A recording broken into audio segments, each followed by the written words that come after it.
It's like a safari, but with dragons and shit. Okay, and welcome to episode 5, I think we're on 5, of Arveene Hunts Monsters, the show where Arveene plays a lot of Monster Hunter, and I pretend I know what I'm talking about while I'm watching it. So, Heinz, what are we killing in this episode? Gobul. Gobble. Gobul. I don't know. Gobble. This better be a giant turkey, because that's what that name makes me think of. Gobul, then. That way it doesn't sound like gobble. Please tell me it's still a giant water turkey. No, it's not. Also, I should sum up that when I say what are we killing, it's really what you and Kish are killing. Yeah. Because you're not killing anything in Monster Hunter. Correct. No. Only our subscriber count with my cheesy joke. Here's a better question. What the hell are you using? Yeah, I'm using a bow. Okay, I remember bow guns. I don't remember bows. They're one of the weapons that weren't put in Monster Hunter Tri, and they re-added it for 3 Ultimate. Yeah. Okay. Nifty. Because it looks like, literally, it looks like you're using swords for arrows. You know, that would be awesome to have a bow that shoots arrows. But look at that though. That's a sword. Is it? No, that's an arrow. It looks like it looks Dude, at least like a regular sword. Look at the quiver. They're totally arrows. Okay. I guess. Or I guess there could be a quiver of swords. You know what it is? It's seeing it from this angle. I'm seeing your armor on the arm that's making it look like it's part of a sword. Yeah, that's there. Because I was gonna say, Jesus, these things are bigger than Kish's dual swords. Yeah. No, they're actual arrows. Don't worry. Okay. What is power coating? Is that like the standard like level 3 or? That's like just yeah, I accidentally jumped into the water. Anyways, so the bow has different coatings. It's got like power coating, close range coating, sleep coating, different status effects. So instead of status ammo, you have different coatings and stuff that you apply to your arrows.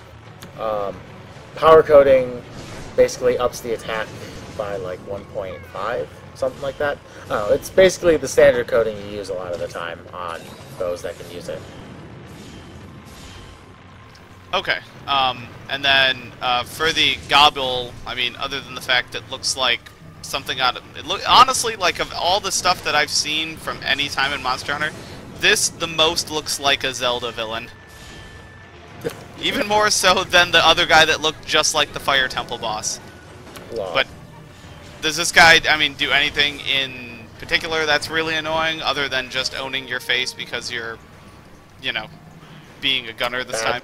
Because I'm bad. Well, let's see. He's got that annoying little flash attack that you probably keep seeing him do. That'll apply Dizzy, or KO, essentially. It'll make you have to button mash to get out of it. And these fucking Ludroths are so goddamn annoying. And Gobul decides to leave. So anyway, so he's got that. If he hits you with his tail, it will paralyze you. When he goes into rage mode, that's when the spikes are he's all spiky. A lot of melee attacks will bounce off of him. And that's pretty much it. He bites a lot. He bites at you. Oh, in the water he does actual legitimate stuff that's annoying to deal with. Not that I was gonna say, did he just do that flash right there? Did someone just teach him HM05? Yeah, and then he's got a wind tunnel, essentially. And then tries to eat you. Oh god, get the poison bees! Yeah, exactly, right? And then he does other stuff where he burrows in the water and then pops up and goes surprise, and you're like, oh god, Gobble, get away from it. But really, that's about it. So, neither of us had actually ever used a bow underwater, and so we had no idea what arc shots really do. And we still I was gonna ask about that. We still are not sure exactly how arc shot underwater works. As you can see, I do attempt to try to see what the fuck it does, but it really seems to just because the way it works is like you fire the projectile up into the air when you're on land, and then like a bunch of like it scatters, or and sometimes it like spreads out into more shots. But underwater, it really seemed like it just kind of hit them, and so we weren't really sure what was going on with that. Yeah, because I was going to say, when you were on land, it was very much just like I'm watching 300 right now. The arrow. There was no sunlight in the flooded forest for this time. Which is funny, because I think this takes place at flooded forest night. Did he? Okay, so he just ran to a different sound. Gotcha. Yeah, but yeah. That's weird, because I saw your camera perspective changed. Is that like a manual aiming that you were doing, where it like got right behind your shoulder, or? Yeah. As you're charging up an arrow shot, if you hold down R1, I don't even know what it is. Is it called R1 on a Wii U? I don't know. Anyways, so if you press that, it'll show the arc and like the spread area of the arc shot. And so it's kind of just a useful thing until you learn the arc and how it works and like what the optimal range for it is, you can use that. But yeah, like it seemed like the arc shot just kind of like never spread out on them, so we were really confused by that. But yeah, so that's the first Gobul. This quest actually has 3 of them. You just fight 3 of them in a row. That's fun. I was gonna say, I heard no victory music. Yeah. It actually just made like the sound like he went to sleep, except you're chopping him to pieces, so he's either dead or the deepest sleeper in the world. Yeah, pretty much.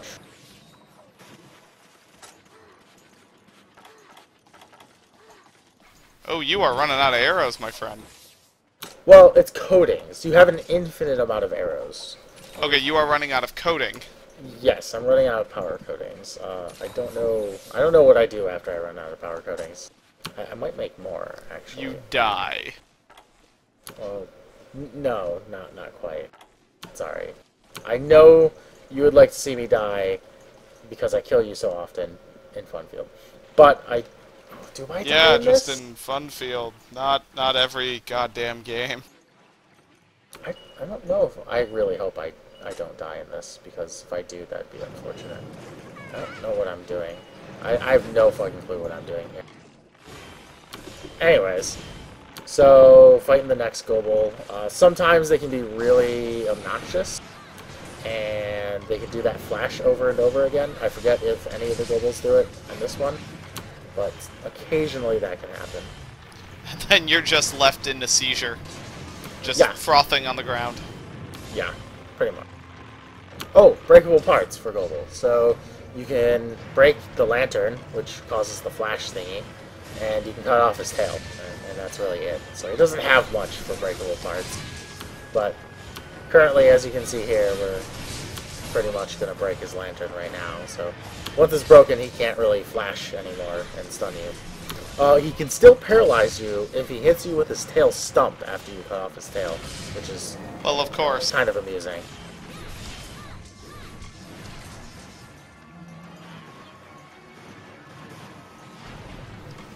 As he flails about, what dual swords is Kish using? I'm trying to think, like, what dual swords are Kish using? No, that doesn't sound right.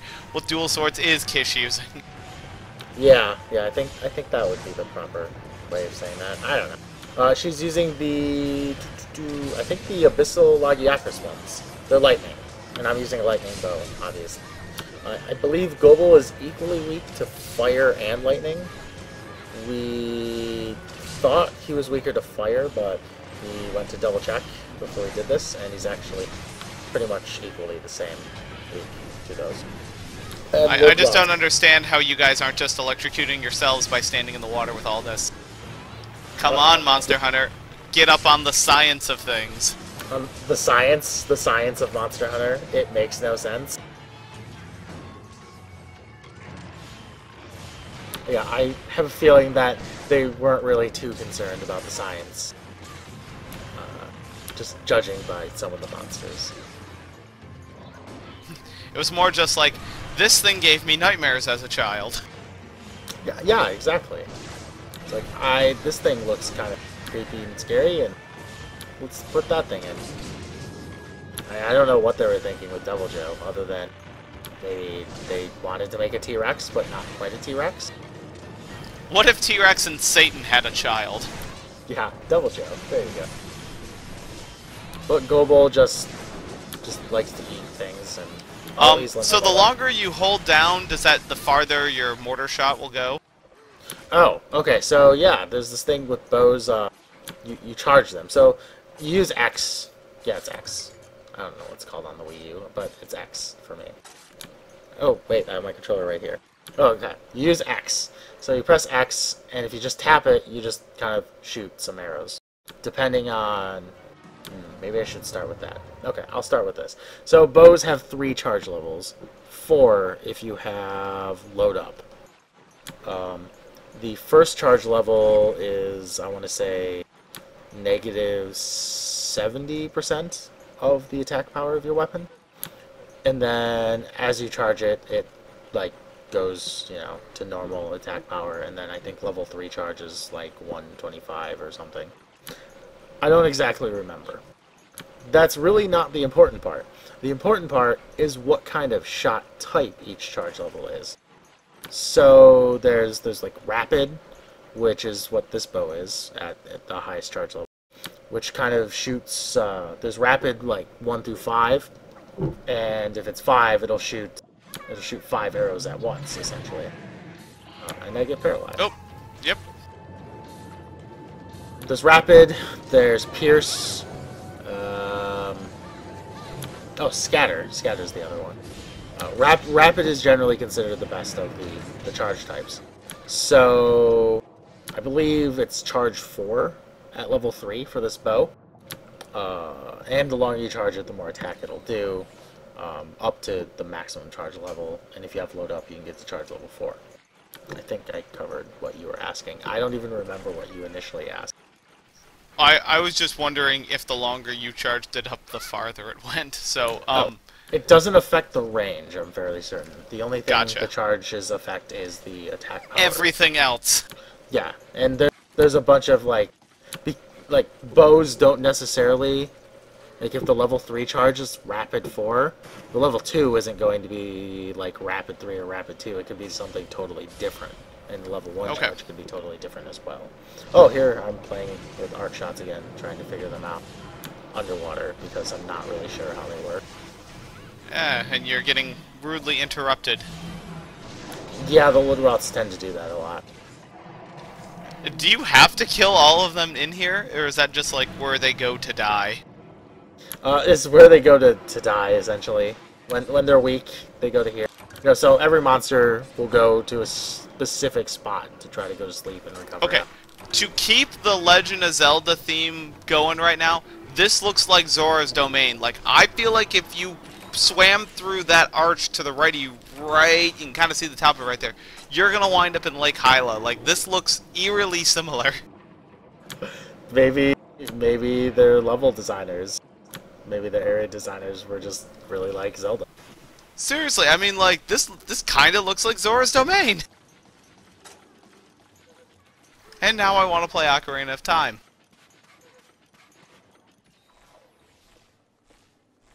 Oh, and so now I have paracoating. So this bow can shoot, I think, power, close range, paracoating, and paint.